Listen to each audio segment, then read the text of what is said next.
On the most recent episode of the Joe Rogan Experience, Muammar Gaddafi and the U.S. regime change effort in Libya got brought up. And the show got pretty close to some actually intelligent political discourse here.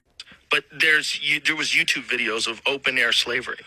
So you'd watch people bid on people, and you could watch it on YouTube. And that was in Libya.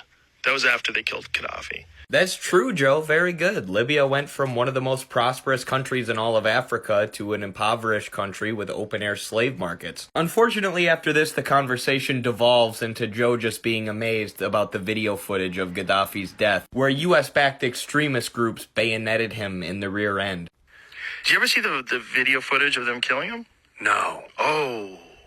Oh, you have to see it. So yeah, I would have rather heard them talk about Gaddafi's plans to build an African development bank that would have allowed African countries to get off the US-dominated financial system, which revolves around the IMF and World Bank, who are notorious for trapping African countries in debt, making them subservient to Western finance capital. Because that really shows the economic motivations that Hillary Clinton, the US, and NATO had for toppling the Gaddafi government, which of course turned Libya into a total disaster, and Hillary Clinton, the architect of this regime change effort, has never apologized for it, and she actually ran for president a few years after it happened. But Joe is just kind of like a middle schooler. Not to be mean, he seems like a really nice guy. But I feel like it'd be so much more interesting to look at the broader political implications of the regime change effort in Libya here, rather than just being like, wow, look at this video of them shoving a bayonet up Gaddafi's butt. Like, I remember watching that video in middle school and thinking it was crazy. But now I look back at the regime change effort in Libya and I think it's crazy that the US State Department and NATO toppled the leader just for their own economic interest. You know what? Joe just needs to let me on his show.